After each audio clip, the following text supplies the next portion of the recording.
विष्णु पुराण पंचम अंश 32वां अध्याय। ऊषा चरित्र। श्री पराशर जी बोले, रुक्मी के गर्भ से उत्पन्न हुए भगवान के प्रद्युम्न आदि पुत्रों का वर्णन हम पहले ही कर चुके हैं। सत्यभामा ने भानु और भौमेरिक आदि को जन्म दिया। श्री हरि के रोहिणी के गर्भ से दीप्तिमान, ताम्रपक्ष आदि तथा जामवती के बलशाली शांब आदि पुत्र हुए। नाग्रजिति से महाबली भद्रविंद आदि और शैव्या, मित्रविंदा से संग्रामजित आदि उत्पन्न हुए। माद्री से व्रत आदि, लक्ष्मणा से गात्रवान आदि तथा कालिंदी से श्रुत आदि पुत्रों का जन्म हुआ। इसी प्रकार भगवान की अन्य स्त्रियों के भी 8,888,000 पुत्र हुए। इन सब पुत्रों में रुक्मी नंदन प्रद्युम्न सबसे बड़े थे। प्रद्युम्न से अनिरुद्ध का जन्म हुआ और अनिरुद्ध से वज्र उत्पन्न हुआ। हे द्विजोत्तम, महाबली अनिरुद्ध युद्ध में किसी के रोके नहीं जा सकते थे। उन्होंने बलि की पौत्री एवं बाणासुर की पुत्री उषा से विवाह किया था। उस विवाह में श्रीहरि और भगवान शंकर का घोर युद्ध हुआ था और श्री कृष्णचंद्र ने बाणासुर की सहस्त्र भुजाएं काट डाली थी।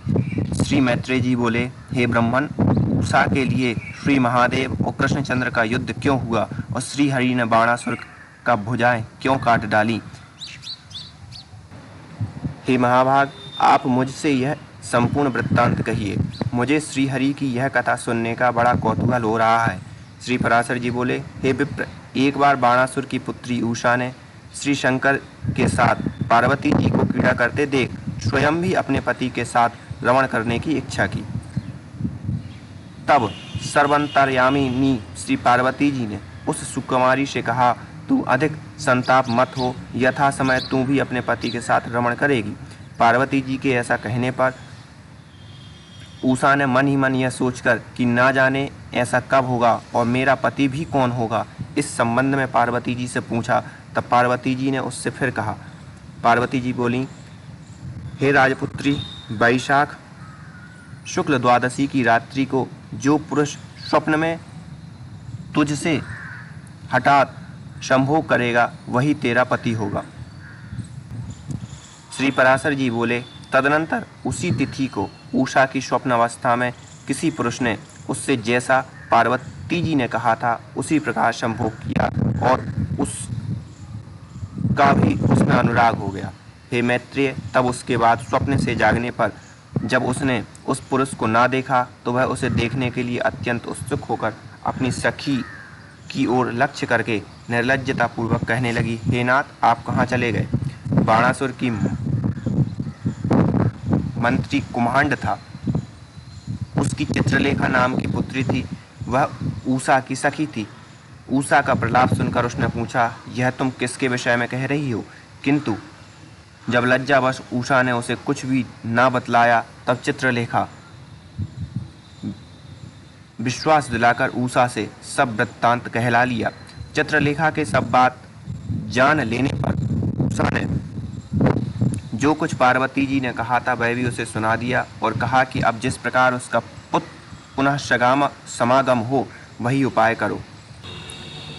चित्रलेखा ने कहा, हे प्रिय, तुमने जिस पुरुष को देखा है उसे तो जानना ही बहुत कठिन है, फिर उसे बतलाना या पाना कैसे हो सकता है? तथापि मैं तुम्हारा कुछ न कुछ उपकार तो करूँगी ही। तुम 7 या 8 दिन तक मेरी प्रतीक्षा करना। ऐसा कहकर वह अपने घर के भीतर गई और उस पुरुष को ढूंढने का उपाय करने लगी। श्री पराशर जी बोले, तदनंतर 8-7 दिन पश्चात लौटकर चित्रलेखा ने चित्रपट पर मुख्य देवता, दैत्य, गंधर्व और मनुष्यों के चित्र लिखकर उषा को दिखलाए।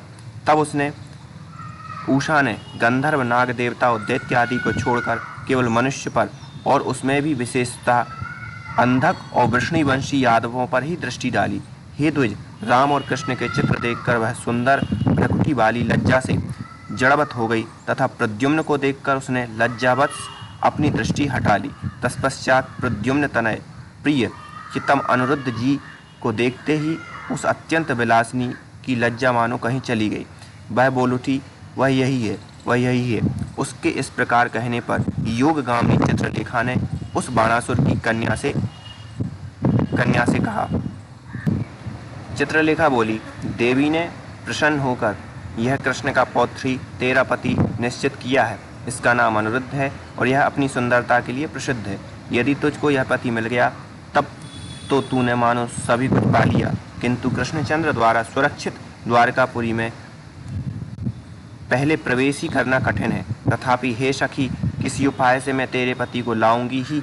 तू इस गुप्त रहस्य को किसी से भी ना कहना। मैं शीघ्र ही आऊँगी। इतनी देर तू मेरे वियोग को सहन कर। अपनी सखी उषा को इस प्रकार ढांढस बंधाकर चित्रलेखा द्वारकापुरी को चली गई। इति श्री विष्णु पुराणे पंचमंसे 32 अध्याय।